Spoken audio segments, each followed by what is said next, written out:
En ese vídeo que yo he visto en el que digo que predecías las cosas con una precisión que no suena nada arbitrario ni aleatorio, ya hablabas de una pandemia, que en aquel entonces no era una pandemia, era una epidemia. Mm. Sí, pero ya te digo, o sea, yo no me doy más mérito que el de haber dado voz a la gente que sabía, ¿no? Ujú. Y ser muy pesado, porque la verdad es que he sido muy pesado, pero te digo que ha sido una especie de locura, ¿no? Porque me empecé a meter con esto, porque yo veía que había, yo he dicho desde el principio, yo creo que esto, por supuesto, es una crisis sanitaria de niveles estratosféricos, pero es una crisis comunicativa bestial. Yo creo que a la gente no se nos han contado las cosas bien desde el principio. Y yo creo que no se nos siguen contando bien sin meterme en ningún charco político, ¿eh? Pero yo creo que hay una crisis de comunicación bestial de mascarillas no, ahora mascarillas algunas veces, mascarillas sí, mascarillas en algunas situaciones. Ese tipo de Se cosas puede a salir mí al portal, se puede ir hasta el supermercado, pero sí, nada más. Al día siguiente sí se puede salir en un sí. radio de X. Mira, yo te voy a contar una anécdota. La ley, por así decirlo, sobre si se podía salir a comprar con alguien en el coche cambió como 2 o 3 veces. Pues yo, a pesar de estar todo el día estudiando el tema del coronavirus y hablando de noticias y demás, fui un día a comprar con mi mujer, íbamos los 2 en el coche, salimos de casa al supermercado a recoger un pedido que habíamos hecho online y me pusieron una multa. Esa misma tarde, eso fue a las 11 de la mañana, esa misma tarde volvió a cambiar la ley y ya sí se podía ir 2 en el coche. Entonces, ha habido cosas así un poco raras. El que un hombre que viva en Burgos, no lo sé, en Poza de la Sal, y que tenga un huerto y el que ese hombre no pueda salir a su huerto cuando no está rodeado de gente, pues es un poco extraño. Yo entiendo que tiene que haber normas y que al final hay que acotar, porque si no, esto se convierte en una fiesta, ¿no? Pero hay cosas un tanto extrañas y yo creo que a nivel de comunicación, sobre todo, se han cometido pues algunos errores graves. Y yo con un afán más de, pues, con toda la humildad del mundo lo digo, pero de intentar digerir información y compartirla, pues me pongo a escribir como un loco sobre esto. Cuando esto empieza, yo tenía 3.000 seguidores en Twitter, que ya había salido en la tele Ujú. y había ya hecho el programa de la Mesa del Coronel y había salido en Cuarto Milenio bastantes veces. 3.000 seguidores. Hoy tengo 83.000. O sea, estamos hablando de un mes y medio, es una locura. Pero, ¿por qué? Pues porque doy información que ayuda a la gente y sin ningún tinte ni crítica que no construya, ¿no?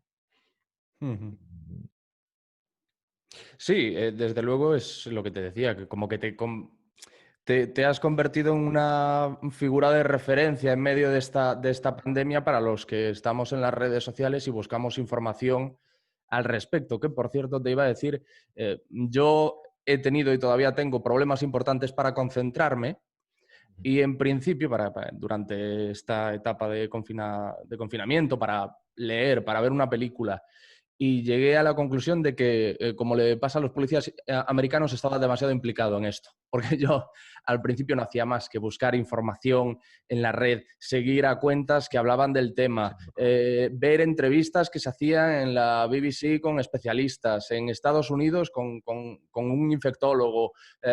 Y de repente me di cuenta de que me había convertido en una especie de adicto a la sí. información y que en cualquier momento en el que estaba haciendo algo en casa que no tenía que ver o estaba intentando eh, leer o ver una película que no tuviese que ver con esta dichosa pandemia, no era capaz. Y entendí que en mi cerebro se había creado algún tipo de conexión que me decía, dame más información sobre lo que está pasando y déjate Sí, de películas y déjate de libros.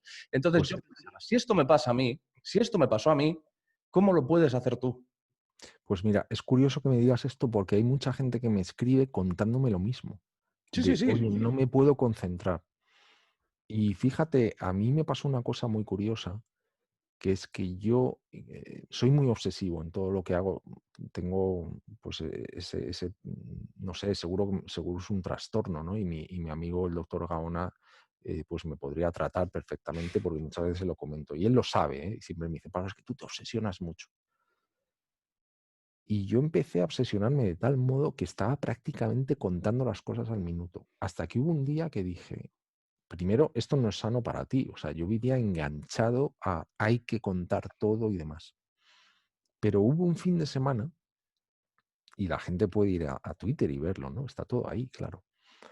Que le dije a la gente, oye, me voy a tomar el fin de semana libre.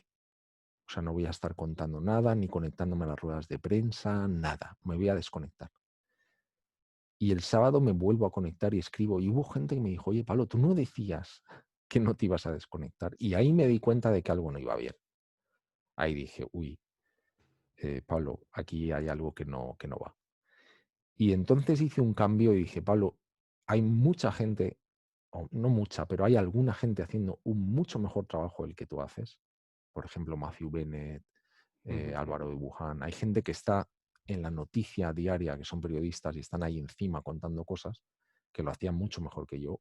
Y yo dije, Pablo, suéltalo. Tú no te enfoques en eso, enfócate más en la ciencia y en lo que pueda ayudar, en convencer a la gente de las cosas importantes o intentar convencer a la gente de las cosas importantes. Y ahí es cuando bajé el ritmo. Mm. Bajé el ritmo y luego también me di cuenta que no es sano. O sea, hubo mucha gente que le dije, por favor, déjame de seguir. O sea, déjame de seguir.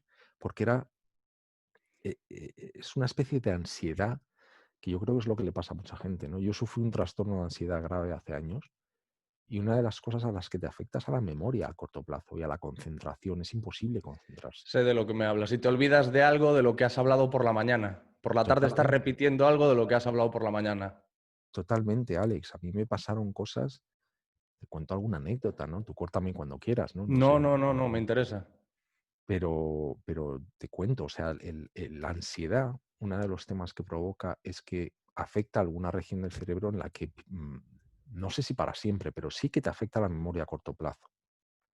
Yo celebré un cumpleaños, vivíamos en Bruselas, que vinieron mis amigos de Madrid a nuestra casa en Bruselas y me regalaron un polo rosa y esto fue un viernes.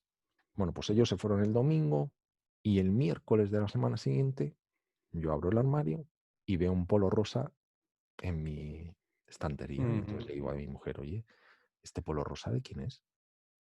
Y me dice, ¿es tuyo? Digo, hombre, no, no es mío, yo no tenía un polo rosa nunca. Bueno, llegué a- casi no a pelearme con mi mujer, pero digo, este polo no es mío. Bueno, ella me dijo, Pablo, llama a tus amigos. Llamé a mis amigos y me dijeron, Pablo, es el polo que te regalamos el viernes por la noche. Entonces ahí te das cuenta del efecto tan bestial que puede tener la ansiedad, que mucha gente te dice, oye, cálmate, tranquilo, no, desconecta. Pero bueno, tiene su intríngulis, ¿no? Que es una cosa que se trata y seguramente te puedas recuperar de ello. Pero, pero yo hice aquella asociación y dije, hay mucha gente, incluso yo estaba enganchado a la infodemia, ¿no? Hay que leer todo, Mm, lo que las ruedas de prensa y lo que dice Simón y lo que dice Illa y lo que dice Sánchez y lo que dice Merkel y Boris Johnson y Trump. Y dices, uy, esto no es bueno. Esto no es bueno. Yo creo que nos ha pasado un poco eso, ¿no? Y yo estoy notando ahora en mayo que la gente está un poco cansada ya. Y cuando se han reabierto las puertas de, oye, ya podéis salir, pues estoy viendo imágenes y vídeos en las que tú notas que la gente estaba, que no podía más. He visto ujú. vídeos esta mañana de chavales ayer, chavales jóvenes que estaban en la calle gritando y saltando y bailando. Y he leído la noticia de que la Policía Municipal en Madrid, pues ayer intervino en 30 botellones, ¿no? Son gente joven. Entonces, yo creo que es una situación tan nueva y tan traumática que no sabemos manejarla y que hay que tener en consideración. Yo no estoy protegiendo, por supuesto que no, ¿no? Pero que hay que tener un poco de empatía y decir, "Jo, es que hemos estado 40 y pico días confinados y claro, esto no nadie tiene experiencia en esto, ¿no? Mm, Así que veremos y sobre todo veremos cuáles son las consecuencias a medio y largo plazo que esto puede tener, ¿no? Como la ansiedad. mm. O sea, esto nos puede haber afectado la psicomotricidad de un niño haber estado 40 y pico. Yo me he notado cuando he vuelto a correr ayer, me dolía todo, los tendones, Entonces esto tiene efectos, vamos a ver Mm. cuáles son. Sí, yo es que estaba escuchando muy atentamente todo lo que decías relacionado con la ansiedad. Yo tengo un trastorno de ansiedad generalizada, es decir, que lo llevo conmigo ya a todas partes, forma parte de mi personalidad No lo y sabía, fíjate, no sabía que tú lo sufrías, pero sé muy sí, bien. he hablado en alguna ocasión en el podcast de mi amigo Molo Cebrián, Entiende tu mente, un podcast hiper, mega, súper exitoso y merecidamente. Hablé Mm. del tema, de mi trastorno de ansiedad generalizado. Y bueno, igual se puede tratar y curar, pero yo he decidido que hay ciertas cosas con las que uno invierte mejor el tiempo si aprende a convivir en lugar de intentar pelear contra ellas. Totalmente. Esa es la clave, yo creo. Ujú. Esa es la clave. Y lo que te quería comentar es que a raíz de lo que está pasando, hay mucha gente, amigos y familiares, que me describían cómo estaban viviendo el confinamiento y tenían síntomas que para mí eran familiares. Es decir, que hay gente que debido a esta situación ha desarrollado una ansiedad como la que tú y yo ya conocemos, que quiero pensar que se les va a ir en cuanto todo vuelva a la normalidad, que no va a ser mi caso, no va a ser el...